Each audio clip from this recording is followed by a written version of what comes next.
Welcome to the Lifestyle MD podcast, the show dedicated to busy adults navigating family, career, and the challenges of midlife while striving for lasting wellness. I'm Dr. Angela, and I'm honored to be your guide on this journey.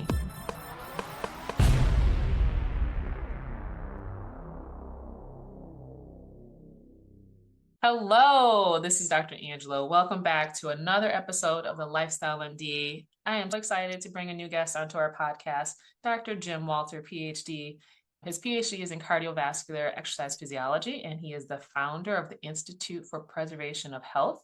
He is a passionate advocate for helping people move more in everyday life. When I first had a chance to chat with him, I was really pleased to hear that there was someone doing the very thing that I try to encourage my patients to do. He has some practical ways to encourage people to integrate exercise and movement. I've already started integrating some of those in my conversations with patients from our little conversation a while ago. So I'm really excited to have you share what you have to offer in all of your years of experience. If I understand, you've got more than 10 years of experience in this space.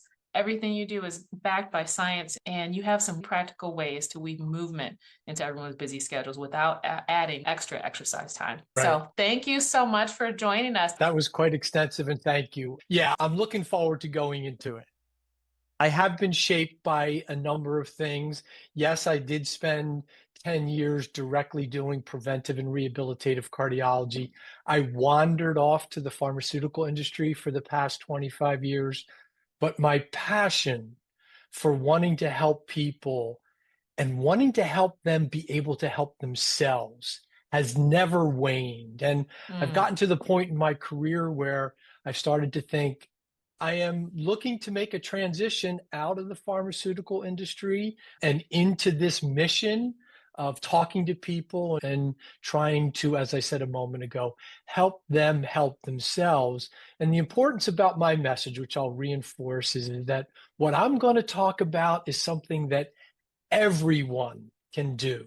The word exercise and the definition of it is something that not everyone can or is willing to do.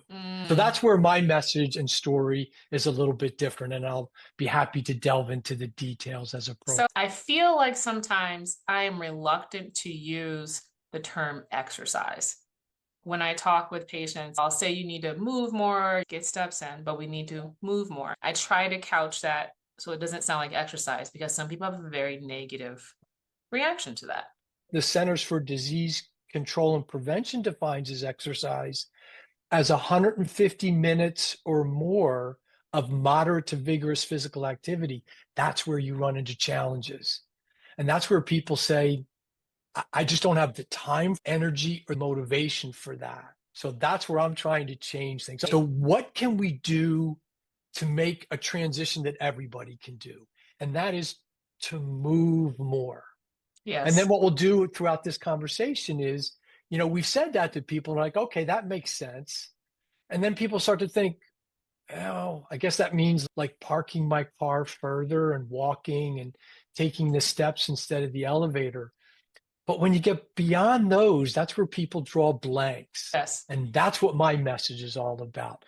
I want people to re-engineer their day to incorporate more movement where they otherwise might be sedentary. How do you convince people that it is worthwhile to take those steps, to make these modifications, that it's actually going to have benefit?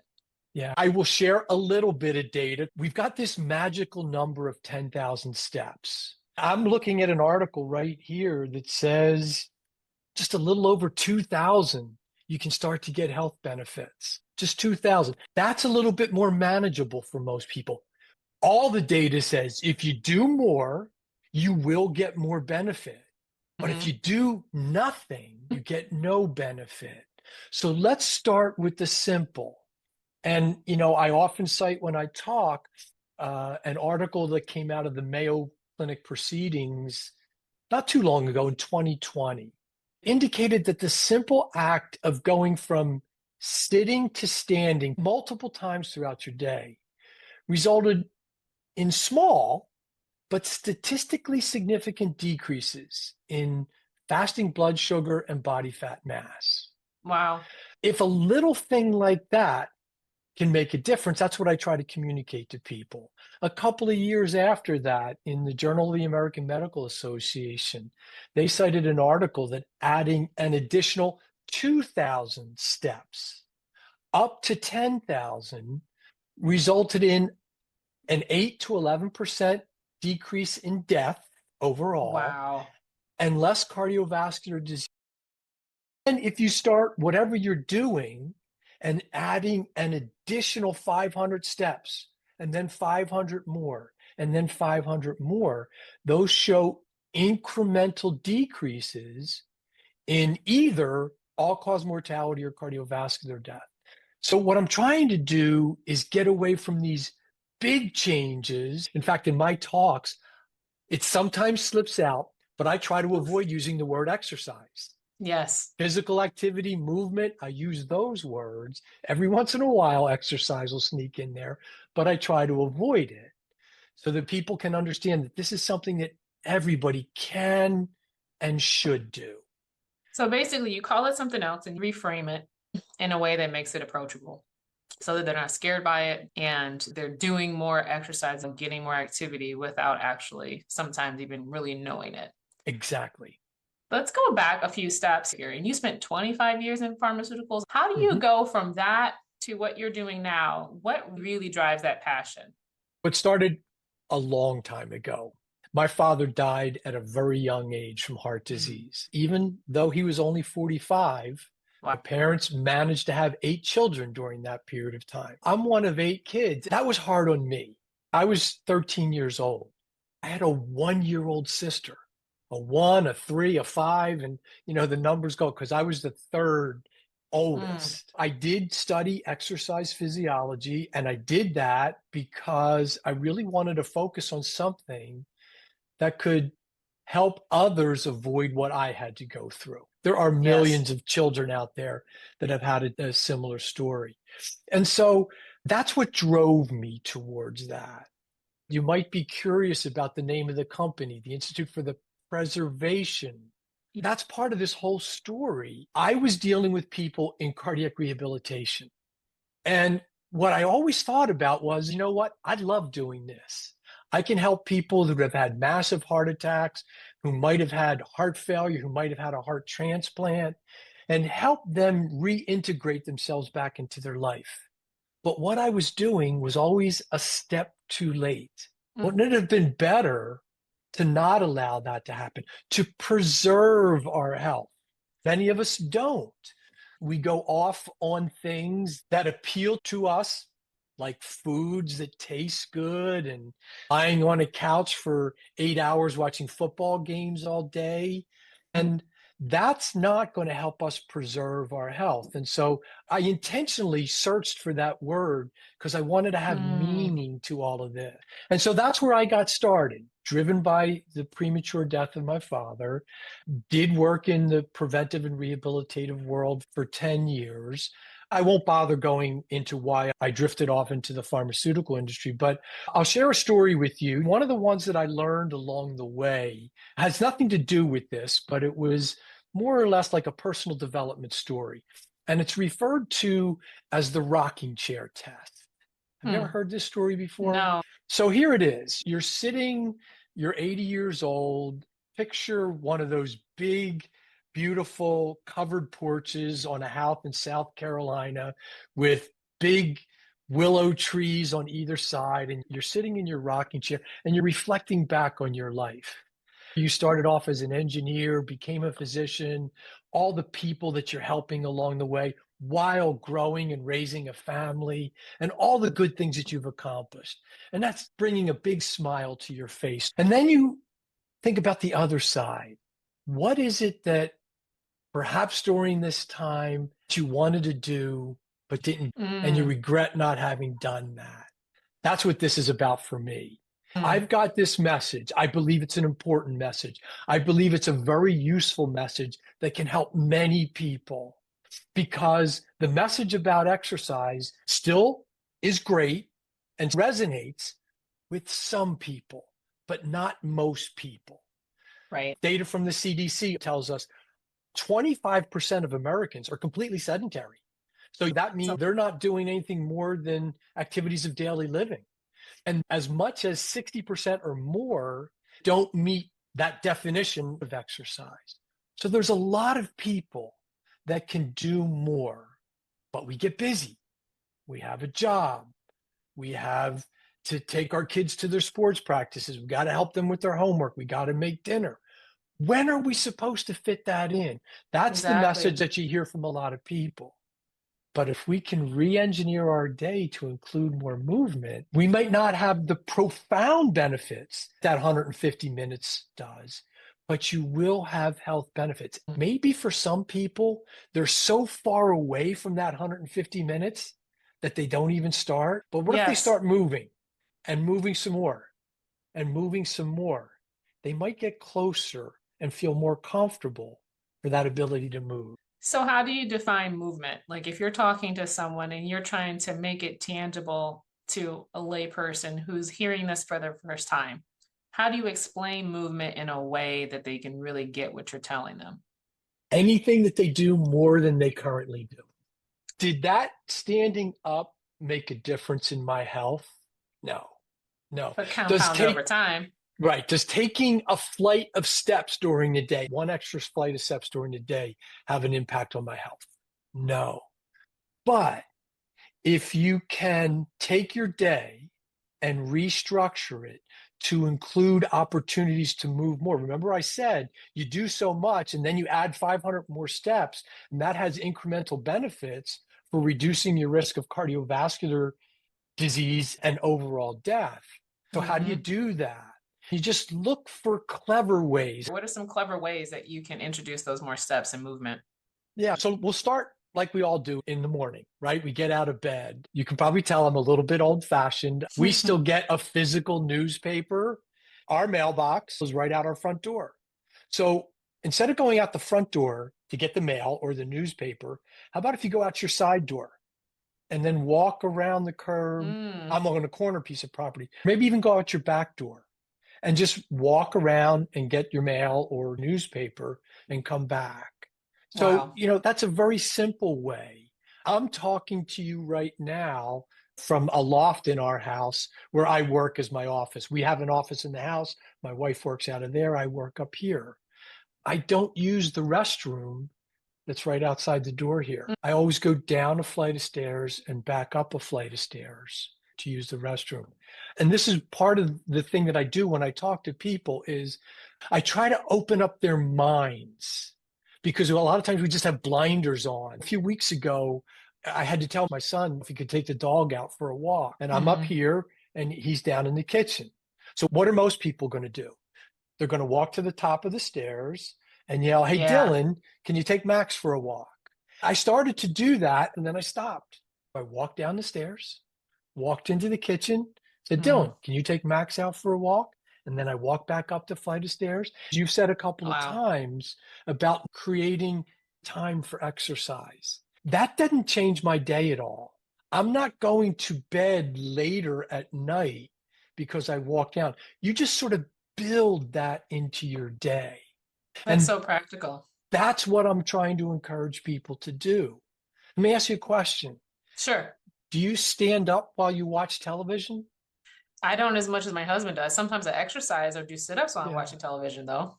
So for the simple person, just stand up and watch television. And then That's, remember, standing is better than sitting. so this is Yep. very practical. So I'm going to raise my stand up desk because I do have one.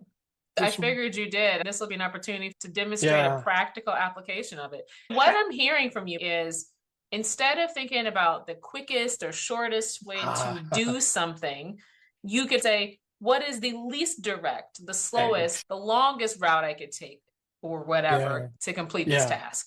So one of these things I do is all of these little ideas, I call them move more moments, right? It's just a Mm, way that you can move more. One of the ones that I've posted on my website is think perpendicular, not angled. wow. And that's to your point right there. If I went out my side door, I could cut across the grass on an angle to get the mail or the newspaper, or I could walk perpendicularly to get that. So Right. yeah, look for the opportunity to move where you otherwise might be sedentary. I'm not saying to Hmm. encourage people to stand up for the whole show, but maybe stand up during commercials and then sit down during the show or vice versa. But just something and then wander. Instead of trying to complete a task all in one trip, if I know I'm going to have to do a few different things in the kitchen, I might break it up and do something now, come Yeah. back to my desk, and then go back and do that next thing, then come back to Yeah. my desk. Yeah. Yeah, that happened to me the other day too. I walked downstairs to get a cup of tea. It takes about 3 minutes to heat in the microwave. Then I thought, oh, wait, the mail is here. So I could have stood there and wait for the tea to be done and then walked outside and gotten the mail and then came back upstairs. Or you could approach it differently. I put the microwave, I walked outside, got the mail, I took the mail upstairs and put it on my desk. Then I walked back down the stairs. That took about 3 minutes. The water was done and I was doing it. Yes. So yeah, if you can Yes. break it up like that, Mhm. instead of just sitting or standing around, what can you do to move a little bit? You don't need to jog. We all have cell phones. When you're talking on the phone at night, you're talking to your parents before you're going to bed, meander around the house. I usually break it up this way for patients. I'll say there's being sedentary, and I don't want you to be sedentary, and then there's exercise. Exactly. Knowing who you're talking to and what's going to help move them along the continuum of being more active and moving is really Yeah, important. it is. But I also don't want to leave out the athletes and Yes. why this message is appropriate for them as well, because I still like to call myself an athlete. I was a basketball player. After I finished playing basketball, I ran marathons and did triathlons. But the problem was sometimes you forget that you're getting older and you still try to Tell have your me. body do what it always did. I ended up with Achilles tendonitis, Oh, extremely symptomatic for 5 years. I could not run. So the message here is all of us as athletes, we're going to get hurt at some point. When you get injured, that's not the time to try to develop these kinds of habits. Do it now. Have them as part of your lifestyle so that while you are in recovery, you can still move more throughout your day. and then you're Perhaps even, facilitating your recovery. exactly. That Yeah. makes a lot of sense. It's a whole paradigm shift. It's mind boggling. I spend most of my time trying to be more efficient. Hmm. How can I use less time? How can I do more in less time? Which often leads to trying to like make these movements and these activities. I mentioned how I recently adapted to trying to make those trips, but my natural tendency, like most of us, is to be more efficient with what I'm doing. And what you're saying is that's not really going to be your best approach. Trying to be efficient in everything, especially as it pertains to moving around, is not necessarily a great idea because you're Right. missing easy opportunities to be more active and move more. So, what if people aren't measuring their activity? You know, some people wear things like smartwatches and one of those rings. What about people that don't wear devices? How can they know what should they be tracking? How can they pay attention? What are some clues they can listen to in their body? That's a good question. I would encourage people by all means to use the devices if they help. Some people can get Yeah. carried away with it. Yeah. And take it too much and then maybe not do something because they're not wearing their watch or ring that day or something like Yes, that. exactly. I can't do that because it's Yeah. not getting tracked. And I have those things. I have an Apple Watch. I don't wear it. This may not be the answer that you want to hear or the people want to hear, but just do more. And you'll know that you're doing more Mm. by recognizing that you're not stopping at the top of the stairs to yell down to your child to do something, that you're actually taking the flight of steps. When you go to the store, there's the one shopping center that I go to. It has two stores that I use a lot, Lowe's and our food store is called ShopRite here. I park my car right in the middle. I walk to one, come back, put the stuff in the car, walk to the other. I don't need a watch to tell me that I'm doing that. So I might suggest that or argue, you know, as a clinician, I like to have people know that they've made some sort of improvement. For instance, I'll take my mother-in-law as an example. She's gotten a little bit decompensated. She had a recent bout of pneumonia. She was not moving around a lot, did some home occupational therapy, physical therapy, working on sitting, standing, Mhm. balancing on one leg, and taking a little walk around the driveway from the beginning of physical therapy to the end. And now let's just say that physical therapy was kind of like this, move more, right? I observed, comparing from the first time that I went to pick her up, that she was able to walk from her door to my car in one fell swoop later after the completion of therapy versus the beginning, she might have had to take one or two breaks. That to me could be a measure. So, is there something that maybe an activity or something that you're engaged in, or maybe going to the grocery store? If you're someone who goes to the grocery store on a regular basis, and maybe initially when you start making that walk, does it feel really difficult the first time? Are you noticing that Yeah. it's feeling a lot easier? Are you feeling like you need to challenge yourself with a little bit further distance? People are going to be more willing to put more into it and push themselves a little bit more if they can sense progress being made, right? Yeah. We are an objectively driven culture Yeah, and we need those kinds of things. I haven't been asked that question before. So it's a great question because I find it even for myself, sure. now that I'm not running marathons and stuff like that anymore. Simple things are a little bit simpler. It's more subjective than objective. And that's why, people maybe just need to pay attention to themselves a little bit more. Yeah. There was a part of me that says, well, maybe the way to do it if you're not wearing a watch and stuff is write things down. But Those I feel things like that that I'm becomes too tedious, right? exactly. Look, just try to replace immobility with movement. And Mhm. I think you'll naturally begin to feel better. I think you're going to have to try to assess that for yourself. I think you can take a look at what you're doing. If going out the side door and getting your mail and coming back, perceive how it feels. What was that like a few months ago when you weren't doing this? Importantly, people are going to have to give themselves time. The old adage, a journey of 1,000 miles begins with a single step, tortoise and the hare kind of a thing, is if you keep going, you'll eventually win the race. And so it would be for people to try to perceive things. If you're going to embark on this, if you're going to try to make change, we don't want to make change overnight. Gradually look at these things. Challenge yourself in a fun way. What can you do to add more movement to your day? Be creative. Let me share a story. My father, before he passed away, he loved to fish. And the last boat that he used for fishing, he built it himself. And I Wow. imagine he then did something afterwards to really help us kids. And I imagine something like this was going through his head. So I actually have a prop here that I can show you. So you can see this. Don't worry about it being fancy, but it's a boat hull, right? And Mm-hmm. so that's what he got. He got a boat hull from the boatyard, and then he basically built the rest of it. And part of me started to think, what's the boat hull designed for? If you're going to be in the boat hull is designed to keep water out, right? But if it can Mm-hmm. keep water out, what could it also do? It could keep water. So, what my father did? He went back to the boatyard and got a second boat. He dug a hole in our backyard, buried this boat, and then he built a wooden deck around it and filled it with water. And guess what we ended up with? Swimming pool. So Wow. if my father could see a swimming pool in a boat, how can any one of your patients or listeners look at their Mm. house, look at their hotel room, look at their place of work Yes. as an opportunity to introduce more movement? That's the other half of what I try to encourage people to do when I give talks. I live in a 2-story home. For somebody that lives in a single floor rancher, going up a flight of stairs is Yeah. not an option to use the bathroom. But there are things that you can do. And so that's what can make people's day a little bit more fun. What do you envision? Let's say that 25% of people that are sedentary are less sedentary over the course of the next 5, 10 years and moving more.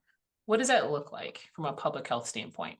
It looks like a mechanism to better help control hypertension, to better help control blood sugar, to better help control lipids. None of the big pharmaceutical companies that have these weight loss drugs are promoting them without also encouraging people to exercise. How many of those people do you think are getting the medicine say, well, if I can lose 30 pounds by taking the drug and exercising, I'll be good with losing 20 pounds and not exercising. I'll bet there's a lot of people that do that. But what if you can just move more? You might not lose the 30 pounds, but maybe you'll lose 22 instead of Yes. 20. More importantly, you'll have a better lifestyle. And by the way, this not only helps with diseases, it helps with joints, mobility, and Yeah. strength, the ability to remain moving. I've seen people in my life who move less, which begets moving less, Right. and it becomes a And vicious pretty soon they're cycle. not moving at all. As a part of my annual wellness with my patients, and sometimes more frequently, I will pose the question, what do you want your lifestyle to look like when you are 60, 70, 80, 90? What do you still want to be able to do that you do now? For some people, that's playing with their grandchildren, taking vacations and being able to go on airplanes without assistance. Maybe that's going for a walk with their spouse or their partner. I like to frame it that way and then remind them, in order to be able to still do those things later, you must be intentional about doing those things now and then some, because we are all going to naturally lose strength. We're all going to naturally decline over time. And if you're not doing those things now, you won't be able to do it later. Exactly. And that is so critical. We all think that I'll start to move in 20 years and then, I'll be good to go. And we can't recover what we've lost. And that's why this message is also critical, because it's stuff that you can do every single day, Right. every single day. For time to make it happen. And that's important. Our health is something that we have to manage every single day. I like to use this piece of rope. This is Right. really strong, but if you look at the end of it, right, you can see that it's made up of just a bunch of strands put together. I could further pick this apart to where it's thousands of fibers that are woven together. If any one of these little fibers were to break, does that ruin this? No. Not at all. So if you protect those fibers every day, you're in good shape. But if you don't, one of them breaks, two of them breaks, three of them breaks, hundreds of them break, And thousands of them yes. break. And that's a metaphor for our health.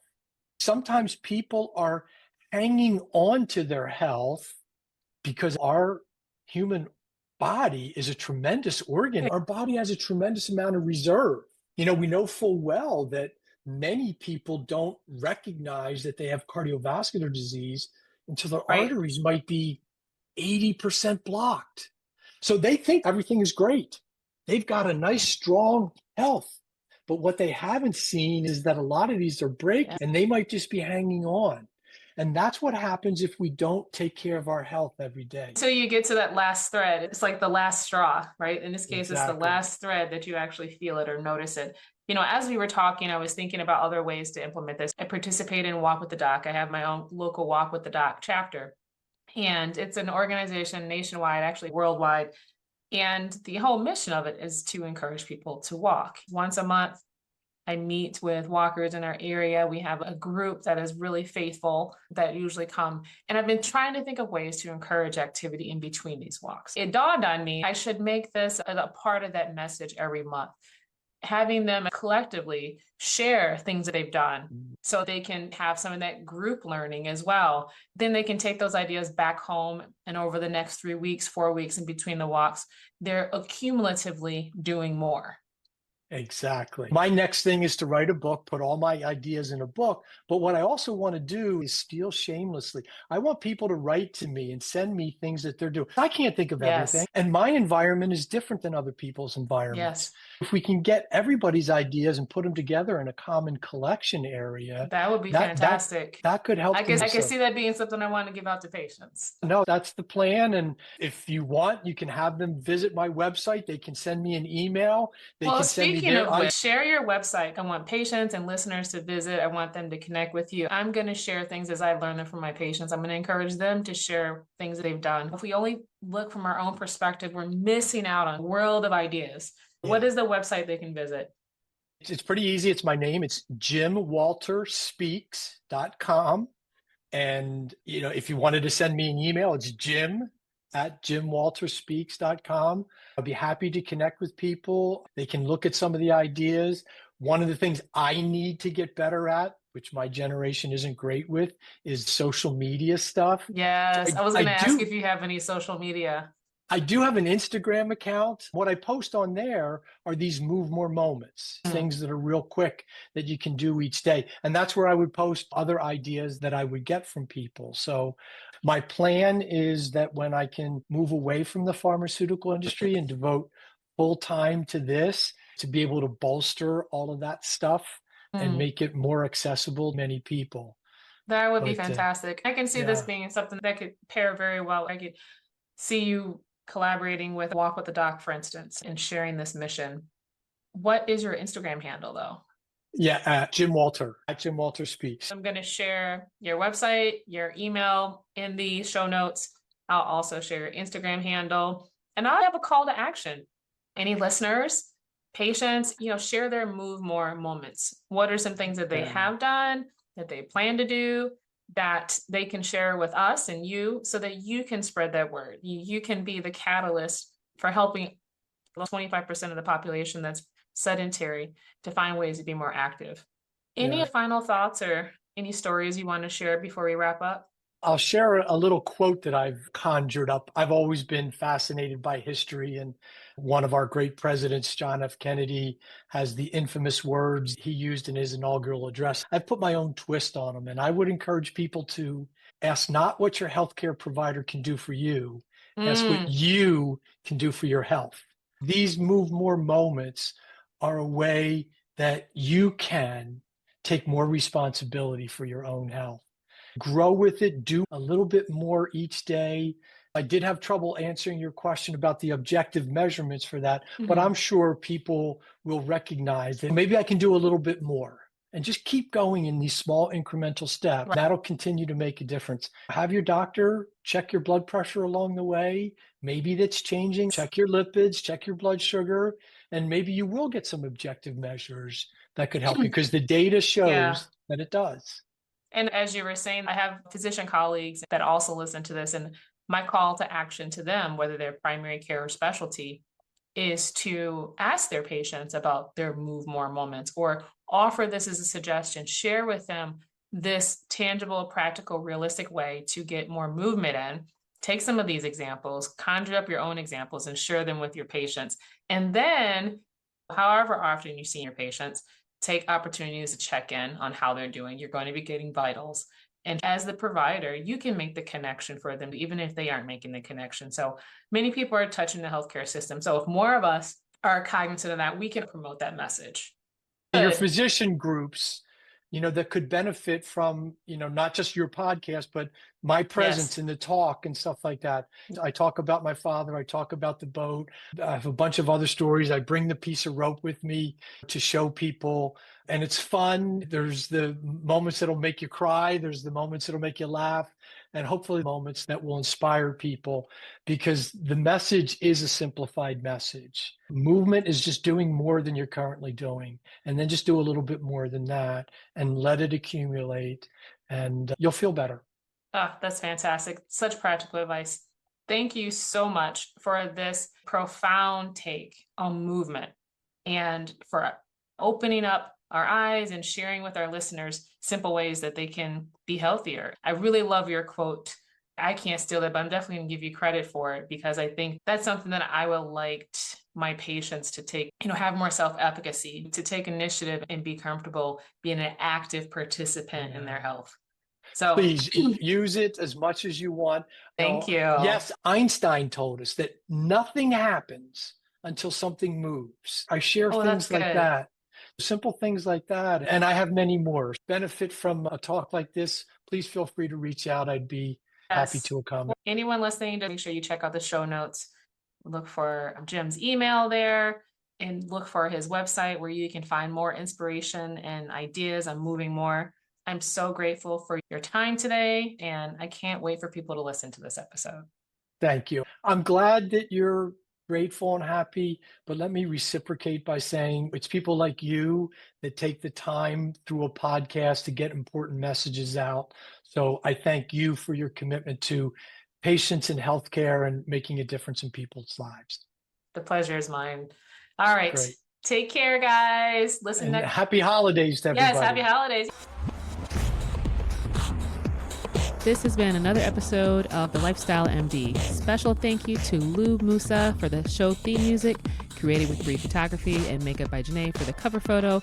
And if you enjoyed this podcast and you haven't already, please subscribe today and share with another person or doctor who may benefit.